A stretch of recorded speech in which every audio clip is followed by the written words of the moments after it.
Money and economy എന്ന chapter നമ്മൾ പഠിച്ചുകൊണ്ടിരുന്നത്. ഇന്ന് നമ്മൾ പഠിക്കാൻ പോകുന്നത് ബാങ്ക് ആൻഡ് ടെക്നോളജി എന്ന് പറയുന്ന ഭാഗമാണ്. അപ്പോൾ തൊട്ട് ഉന്നത ക്ലാസ് നമ്മൾ പഠിച്ചു അല്ലേ? കൊമേഴ്ഷ്യൽ ബാങ്കുകളുടെ ജോലി എന്താണ്, കൊമേഴ്ഷ്യൽ ബാങ്കുകൾ എന്തൊക്കെയാണ് ചെയ്യുന്നത്, എന്തൊക്കെയാണ് അവരുടെ സേവിങ്സ് അക്കൗണ്ടുകൾ, എന്തൊക്കെയാണ് അവരുടെ ലോൺ ഫെസിലിറ്റീസ് ഒക്കെ നമ്മൾ പഠിച്ചു. അപ്പോൾ നെക്സ്റ്റ് വരുന്നതാണ് ബാങ്ക് ആൻഡ് ടെക്നോളജി. അതായത് ബാങ്കിന് ഈ പറയുന്ന നൂതന ടെക്നോളജികളായിട്ടുള്ള ഇൻ്റർനെറ്റും മറ്റ് കാര്യങ്ങളൊക്കെ വന്നതിന് ശേഷം ഒരുപാട് മാറ്റം സംഭവിച്ചിട്ടുണ്ട്. അതായത് നിങ്ങളുടെ ഒരു അപ്പൂപ്പൻ്റെയോ അമ്മൂമ്മയുടെയോ കാലത്തുണ്ടായിരുന്ന ബാങ്ക് പോലെയല്ല ഇന്നത്തെ ബാങ്ക് എന്ന് പറയുന്നത് അല്ലേ. ഇത് നമുക്ക് നമ്മുടെ വിരൽത്തുമ്പിൽ ബാങ്ക് അവൈലബിൾ ആണ്. പണ്ട് അങ്ങനെ ആയിരുന്നില്ല അല്ലെ. ബാങ്ക് എന്ന് വെച്ചാൽ ഒരു സ്ഥാപനം 9 to 10 അല്ല, വൈകിട്ട് രാവിലെ 9 to വൈകിട്ട് 5 മണി വരെ ആണെങ്കിൽ ആ സമയത്ത് മാത്രമേ നമുക്ക് ബാങ്കിൻ്റെ സർവീസസ് അവൈലബിൾ ആക്കിയിട്ട് ഉണ്ടായിരുന്നുള്ളൂ. എന്നാൽ ഇൻ്റർനെറ്റ് വന്നതോടുകൂടി നമുക്ക് എന്ത് ചെയ്തു, ഈ പറയുന്ന കാര്യം നമുക്ക് 24/7 അവൈലബിൾ ആയി തുടങ്ങി. അപ്പോൾ ഈ കാര്യങ്ങളാണ് നമ്മൾ ഈ ബാങ്ക് ആൻഡ് ടെക്നോളജിയിൽ പറയുന്നത്. ഓക്കെ, അപ്പോൾ എന്തൊക്കെയാണ് ടെക്നോളജി ബാങ്കിലുണ്ടാക്കിയ ഇമ്പാക്റ്റുകൾ എന്ന് ചോദിച്ചു കഴിഞ്ഞാൽ, ഒന്ന്, നമ്മുടെ സേവനങ്ങളൊക്കെ സ്പീഡപ്പ് ആക്കി അല്ലെ. കമ്പ്യൂട്ടറൊക്കെ വന്നപ്പോഴത്തേക്കും കാര്യങ്ങളൊക്കെ ശടപടയെന്ന് നടക്കാനായിട്ട് തുടങ്ങി. ആൾക്കാരുടെ കൺവീനിയൻ്റ് ആയിട്ട് നമുക്ക് ട്രാൻസാക്ഷൻസ് നടത്താനും സാധിച്ചു. ഒന്നാമത്തെ പോയിന്റ്. ഇനി 24/7 അതായത് 24 അവേഴ്സും അതുപോലെ 365 ദിവസവും വേൾഡിൽ എവിടെ നിന്നും നമുക്ക് ഓൺലൈനായിട്ടോ മൊബൈലിലൂടെ എന്ത് ചെയ്യാൻ പറ്റും, ബാങ്കിൻ്റെ സർവീസുകൾ കിട്ടും. ഓപ്പറേറ്റിംഗ് കോസ്റ്റും അതുപോലെ എന്താണ് പേഴ്സണലൈസ്ഡ് സർവീസസും പ്രൊവൈഡ് ചെയ്യാനായിട്ട് സാധിക്കുന്നു. ഇതൊക്കെയാണ് എന്ത്, ടെക്നോളജി ബാങ്കിങ് സെക്ടറിൽ കൊണ്ടുവന്ന പ്രധാനപ്പെട്ട ഇമ്പാക്റ്റുകൾ എന്ന് പരീക്ഷയ്ക്ക് എങ്ങാനും ചോദിച്ചാൽ നിങ്ങൾ പറയേണ്ടത്. ഒന്ന്, ആൾക്കാർക്ക് കാര്യങ്ങൾ ചെയ്യാനുള്ള സ്പീഡ് കൂട്ടി, കൺവീനിയൻ്റ് ആയിട്ട് മാറി. അപ്പോൾ അതെവിടെ പറയുന്നു, technology is helpful in increasing the speed of transactions with the advent of mobile banking and online banking അല്ലെ. മൊബൈൽ ഓൺലൈൻ വന്നതോടുകൂടി കാര്യങ്ങളൊക്കെ കുറച്ചുകൂടി ഈസിയായി കസ്റ്റമേഴ്സിന് എന്ത് ചെയ്യാൻ പറ്റും, വീട്ടിലിരുന്ന് നമ്മുടെ മൊബൈൽ ഫോൺ ഉപയോഗിച്ച് ബാങ്കിങ് സർവീസസ് ഇന്ന് അവൈലബിൾ ചെയ്യാനായിട്ട് പറ്റും. പണ്ട് അങ്ങനെ ആയിരുന്നില്ല അവസ്ഥ എന്ന് പറയുന്നത്. ഓക്കെ, 365 ദിവസവും അല്ല 24/7 ഫുള്ള് നമുക്ക് എന്താണ് ഇത് അവൈലബിൾ ആണ്. അപ്പോൾ എന്തൊക്കെയാണ് ഫണ്ട് ട്രാൻസ്ഫറിന് വേണ്ടിയിട്ട് നമുക്ക് ചെയ്തിട്ടുള്ളത്? Okay, technology enabled payment systems എന്തൊക്കെയാണ് നമുക്ക് ആദ്യം നോക്കാം. എന്നുവെച്ചാൽ വേറൊന്നുമില്ല, ഇന്ന് ഈ പറയുന്ന കമ്പ്യൂട്ടർ, ഇൻ്റർനെറ്റ്, മൊബൈലിൻ്റെ സഹായത്തോട് കൂടിയിട്ട് നമുക്ക് എന്ത് ചെയ്യാൻ പറ്റും, പൈസ വളരെ ഈസി ആയിട്ട് ട്രാൻസ്ഫർ ചെയ്യാനായിട്ട് സാധിക്കും. അതാണ് ഇവിടെ പറയുന്നത്. Okay, let us get acquainted with some of the payment systems that have emerged in the banking sector as a result of technology. ആദ്യം വരുന്നു നെഫ്റ്റ്, നാഷണൽ ഇലക്ട്രോണിക് ഫണ്ട് ട്രാൻസ്ഫറിനെയാണ് നമ്മൾ നെഫ്റ്റ് എന്ന് പറയുന്നത്. എന്ന് വെച്ചാൽ നിങ്ങളുടെ ഒരു കൂട്ടുകാരൻ, നിങ്ങൾ കുറച്ചുകൂടി വളർന്നു കഴിഞ്ഞിട്ട് കേട്ടോ, കൂട്ടുകാരൻ വന്നിട്ട് ചോദിക്കാൻ എനിക്ക് 2 ലക്ഷം രൂപയുടെ ആവശ്യമുണ്ട്.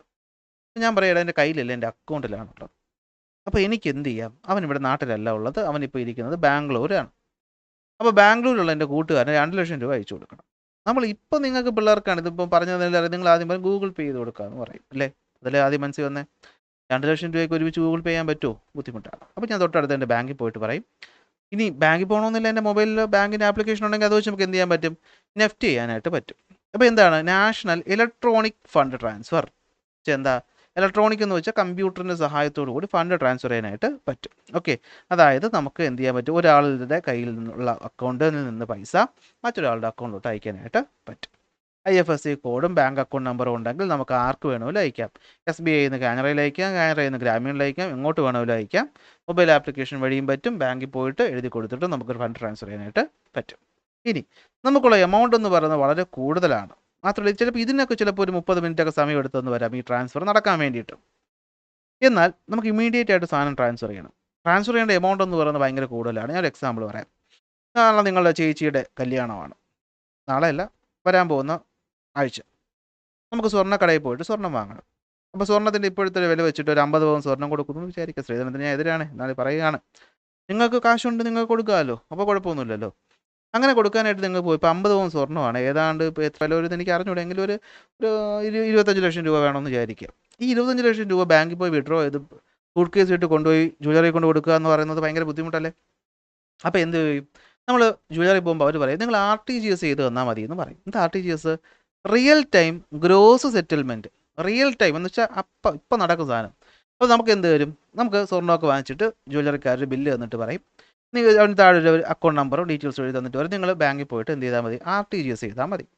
RTGS ചെയ്യാനായിട്ട് നിങ്ങൾ ബാങ്കിൽ പോയിട്ട് മാനേജറെ കണ്ടിട്ട് പറയും എനിക്ക് RTGS ചെയ്യണം എത്ര രൂപ. അപ്പോൾ സാറേ ഇരിക്കും എന്ന് പറഞ്ഞിട്ട് എന്ത് ചെയ്യും, ചിലപ്പോൾ നിങ്ങൾ ചെക്ക് ഒരെണ്ണം ഒപ്പിട്ട് വാങ്ങിച്ചെന്ന് വരാം. അതിൻ്റെ ഒരു ഫോമുണ്ട്, അതിൽ ഫില്ല് ചെയ്തിട്ട് അവർ തന്നെ എന്ത് ചെയ്യും, അപ്പം തന്നെ എന്ത് ചെയ്യും, ഈ പറയുന്ന പൈസ നമ്മുടെ അക്കൗണ്ടിൽ നിന്ന് ട്രാൻസ്ഫർ ചെയ്ത് ജ്വല്ലറിക്കാരുടെ അക്കൗണ്ടിലോട്ട് എത്തും.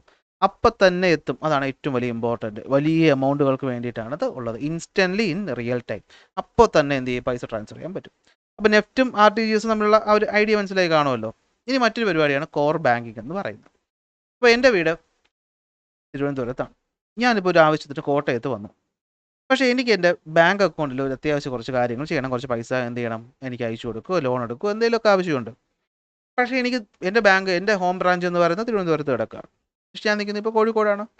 ഇനി ബാങ്കിൻ്റെ ഒരു ആവശ്യത്തിന് വേണ്ടി എനിക്ക് കോഴിക്കോട് നിന്ന് തിരുവനന്തപുരത്ത് വന്നിട്ട് കാര്യം നടത്തിയിട്ട് പോകാമെന്ന് പറഞ്ഞാൽ ബുദ്ധിമുട്ടല്ലേ? എന്നാൽ ഇപ്പോൾ അതിൻ്റെ ആവശ്യമില്ല.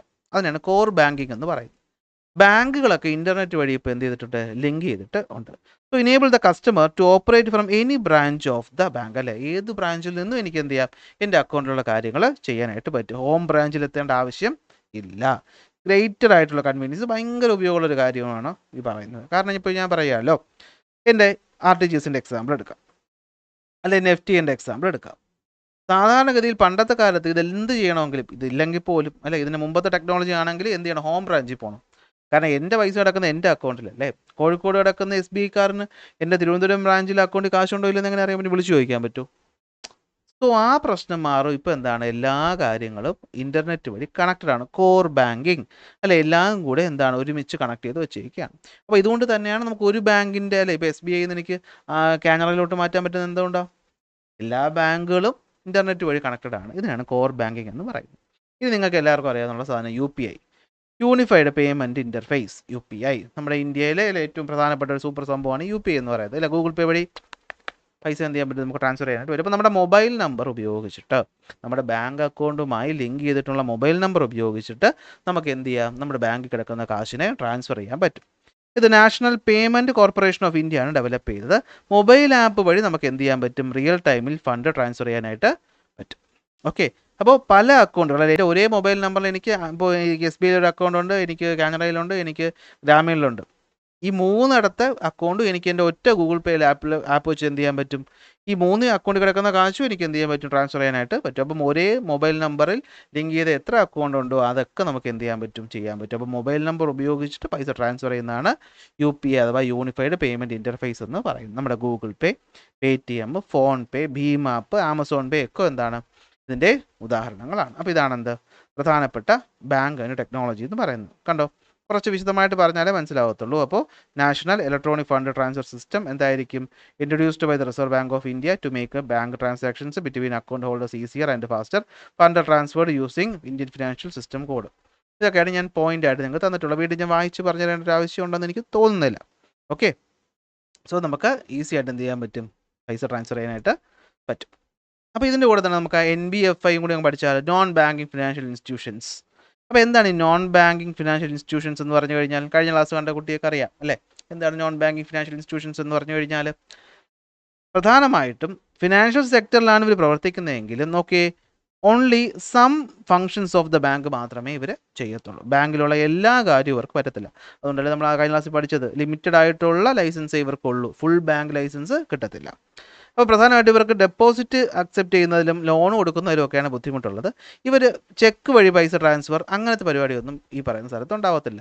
എക്സാമ്പിൾ ഓർത്ത് വയ്ക്കുക, KSFE. നിങ്ങൾ KSFEയിൽ എന്തിനാണ് പോകുന്നത്, KSFE പോകുന്ന ഒന്നിൽ ഗോൾഡ് ലോണിന് വേണ്ടിയിട്ട് അല്ലേ, ഗോൾഡ് ലോണ്, അല്ലെങ്കിൽ എന്തിനാണ് ചിട്ടി തുടങ്ങാൻ വേണ്ടിയിട്ടൊക്കെയാണ് നമ്മൾ KSFE പോകുന്നത്. KFC അല്ല, KSFE. എന്നാൽ LIC പോകുന്നത് എന്തിനാണ്, LIC life insurance corporation of India, ഇൻഷുറൻസിന് വേണ്ടിയിട്ട്. അവിടെ നമ്മൾ പൈസ കൊടുക്കും, ഇൻഷുറൻസ് ആണ് അവർ തരുന്നത്. ഇനി മ്യൂച്വൽ ഫണ്ട് സ്ഥാപനങ്ങളിൽ പോവുക, അല്ലെങ്കിൽ നാട്ടിലുള്ള ഈ പറയുന്ന ലോക്കൽ ഫിനാൻസിൽ പോവുക. നമ്മുടെ മാടമ്പി എന്ന് പറയുന്ന സിനിമയിലെ മാടമ്പി സിനിമ, മോഹൻലാലിൻ്റെ പണ്ടത്തെ പടം, പണ്ടല്ല അത്ര പഴയതല്ല, ആ സിനിമയ്ക്കകത്ത് മോഹൻലാൽ നടത്തുന്നത് എന്താണ്, ഒരു NBFI ആണ്, നോൺ ബാങ്കിങ് ഫിനാൻഷ്യൽ ഇൻസ്റ്റിറ്റ്യൂഷൻ ആണ്. ഞാൻ ഇപ്പോൾ എന്താ ഓർത്ത് പറയാമെന്ന് വെച്ചാൽ, 2-3 ദിവസം മുമ്പ് മാടമ്പി സിനിമ TVയിലുണ്ടായിരുന്നു. അപ്പോൾ അതിനകത്ത് ഞാൻ ഇങ്ങനെ ഇരുന്ന് കേട്ടപ്പോൾ, ഈ ടോപ്പിക്ക് പഠിപ്പിക്കുന്നതിനെ പറ്റി ആലോചിച്ചിരുന്നപ്പോഴാണ് അത് TVയിൽ എൻ്റെ സംഭാഷണം കേട്ടത്. അതിൽ പറയുന്നുണ്ടല്ലോ, എന്തോ ശ്രീ ഗണേശോ അങ്ങനെ എന്തോ ആണ് അല്ലേ, എന്നാൽ NBFI നോൺ ബാങ്കിങ് ഫിനാൻഷ്യൽ ഇൻസ്റ്റിറ്റ്യൂഷനായിട്ട് രജിസ്റ്റർ ചെയ്ത കമ്പനിയാണ് എന്നൊക്കെ പറഞ്ഞിട്ടില്ലേ, ഓർമ്മയില്ല? എന്നാൽ ഒന്നുകൂടി സിനിമ കാണുമ്പോൾ നിങ്ങളിത് ഓർത്തോളും. അപ്പോൾ ഇതാണ് സംഭവം എന്ന് പറയുന്നത്. അപ്പോൾ ഇവരുടെ കാര്യങ്ങളൊക്കെ റെഗുലേറ്റ് ചെയ്യാനായിട്ട് അതത് സ്ഥാപനങ്ങളും ഉണ്ട്. അതായത് reserve bank of India, securities and exchange board of India SEBI, insurance regulatory and development authority of India, അതുപോലെ നാഷണൽ ഹൗസിംഗ് ബാങ്ക് ഒക്കെയാണ് എന്ത് ഈ പറയുന്ന NBFIകളെ കൺട്രോൾ ചെയ്യുന്നത്. എല്ലാം RBIയുടെ ഡയറക്റ്റ് കൺട്രോൾ അല്ല വരുന്നത്, അവരെന്ത് സർവീസാണ് കൊടുക്കുന്നത് അതനുസരിച്ച്. ഇപ്പോൾ റിസർവ് ബാങ്കിൻ്റെ നോട്ടം ഉണ്ടാവും. ഇപ്പോൾ securities exchange board of India SEBI എന്ന് പറയും. അതുപോലെ insurance regulatory authority of India, അതുപോലെ നാഷണൽ ഹൗസിംഗ് ബാങ്കാണ് എന്ത് ചെയ്യുന്നത് ഈ പറയുന്ന കാര്യങ്ങൾ നോക്കുന്നത്. അപ്പോൾ നോക്കി non banking financial institutions. These are financial institutions that operate in the banking sector but perform only some of the functions of the bank. Unlike banks, non-banking financial institutions cannot accept savings and deposit from the public. അല്ലേ, പൈസ accept ചെയ്യുക ഇതല്ല, അവർ വേറൊരു ആവശ്യത്തിന് വേണ്ടിയിട്ടായിരിക്കും അവർ പൈസ വാങ്ങുന്നത്. പക്ഷേ പല സ്ഥാപനങ്ങളിലും ഈ പരിപാടി ഉണ്ട് കേട്ടോ. അത് ഔട്ട് ഓഫ് ടോപ്പിക് ഞാൻ പറഞ്ഞു തന്നേ ഉള്ളൂ. Money cannot be withdrawn by using cheques from the financial institutions. Cheque പരിപാടി, ATM കാർഡ്, അങ്ങനത്തെ പരിപാടിയൊന്നും അവിടെ ഇല്ല. Non banking financial institutions are regulated by institutions such as reserve bank of India, securities exchange board of India, insurance regulatory board, housing. Insurance companies like LIC, GIC, mutual fund ആയിട്ടുള്ള UTI, mutual fund കണ്ടിട്ടുണ്ടല്ലോ, mutual fund investment subject to market risk എന്നൊക്കെ പറഞ്ഞിട്ടൊരു പരസ്യം കാണാറില്ല, ആ സാധനം. Share market അത് തന്നെ. KSFE ഒക്കെയാണ് ഇതിൻ്റെ എക്സാമ്പിൾസ് എന്ന് പറയുന്നത്. അപ്പോൾ ഇത് പറയുമ്പോൾ നമ്മുടെ കൊമേഴ്ഷ്യൽ ബാങ്കും NBFIയും തീരുന്നു. ഇനി വരുന്ന സോഴ്സ് ഓഫ് ക്രെഡിറ്റ് ആണ്. അത് വേറൊരു ടോപ്പിക് അല്ലേ. അപ്പോൾ നമുക്ക് എന്ത് ചെയ്യാം, അത് അടുത്തൊരു ക്ലാസ് ആയിട്ട് എടുക്കാം. അപ്പോൾ ക്ലാസ് ഇഷ്ടപ്പെട്ടാൽ ലൈക്ക് ചെയ്യുക, ഷെയർ ചെയ്യുക, സബ്സ്ക്രൈബ് ചെയ്യുക. അടുത്ത ക്ലാസ്സിൽ അടുത്ത ടോപ്പിക്കായിട്ട് കാണാം.